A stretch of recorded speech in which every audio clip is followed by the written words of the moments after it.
Right, I'm here at a lookout post, probably, I don't know, 20 kilometers outside of Nazca, that I've come with the guy driving my car. Really nice fella. So just to get some perspective, there's the size of a lorry, and this glyph here, the line, are actually much smaller than I thought they were going to be. This is only about 50 meters in length. You know, I thought the Nazca lines were massive, because these things here, this just seems to me like anybody could just come and do it, you know? It's not big at all. And then this one here, I don't know which one it is. This looks like it's got a bit of a tail. I think it might be the tree. I'll go and get a picture of the board in a minute, down at where you pay for the ticket, because it costs 6 soles just to climb this tower, and the day out's going to cost me about 120 soles, $40 just for a car ride down the Trans-American highway here, which goes back to Nazca, and Lima's that way. So they got really big mountains at this side. That's west towards the sea. So this side, he's saying there's a lot of iron in the mountains. These mountains, a lot of iron and copper. Sorry, copper and gold in these mountains here, and telling me how rich Peru is with all the minerals. I mean, it's you know, it's impressive landscape, all desert. And he was saying in the middle of summer here, well, winter. Summer here and winter in the northern hemisphere, it gets to 40 degrees centigrade on this desert plain. So really, for 20 minutes, half an hour, I don't think the flight's worth it to see Nazca lines that are this small. I thought they were much bigger. So I don't see that they're difficult to make at all, because they're only 50 meters across. So in that respect, I'm actually really disappointed. So you know, what you see on TV gives the impression that they're actually really huge, and a big mystery how they could have kept proportion. But these are tiny. And I think there's about 20 of them. So this isn't very impressive at all. To me, this looks like this could have been done by the tourist industry, you know? It's just like not impressive at all, I'm afraid. So I'm glad I came, but I wouldn't get overexcited about it. More interestingly was the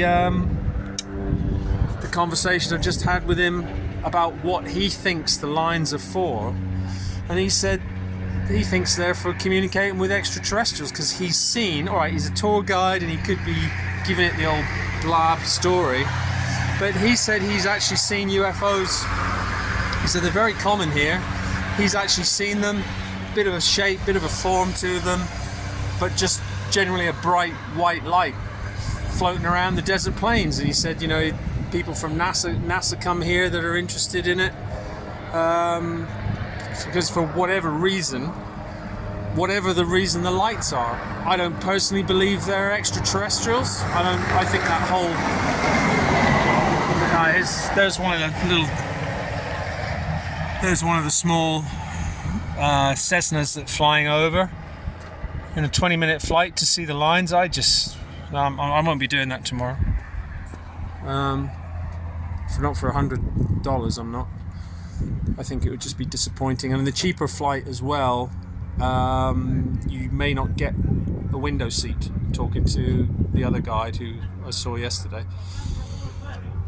But it's a beautiful part of the world, being in the desert, you know, when nice weather, clear view like this, it's quite incredible.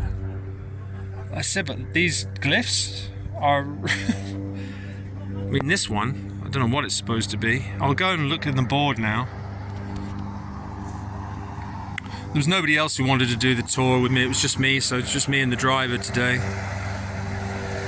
But so there's the story, really. It's, you know, is it UFOs? You know, signs of the locals years ago that were trying to communicate with these lights in the sky, whatever they are. As a person, I don't believe in extraterrestrials anyway. Extra-dimensional beings, maybe, because obviously in my ayahuasca experiences, I know extra-dimensional energy exists. As far as the little green men type aliens, no, don't go for it. I think it's all a psyop, personally. feeds sci-fi stories nicely for sure. But I wouldn't, obviously it would be, well, be an experience of a lifetime to see one. But I think you'd have to be out here in the evening to see them, or at night.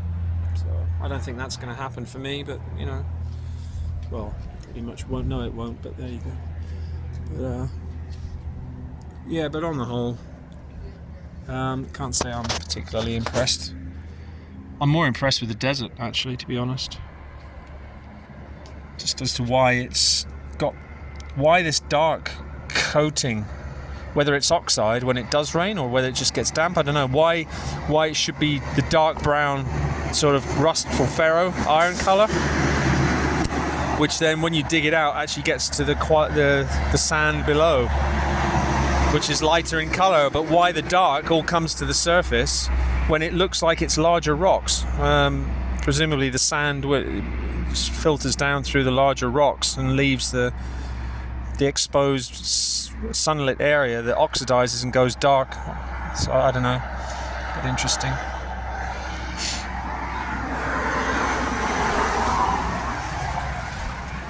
So anyway, this is just one mirador of the rather lovely Nazca plains and mountains, a full 360.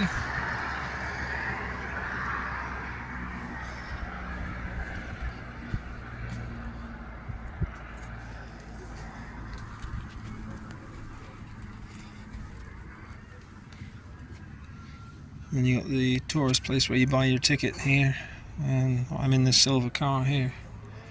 So anyway, call that a wrap for the day, I think. Not much else to see. So head back to the city now. Back to Nazca.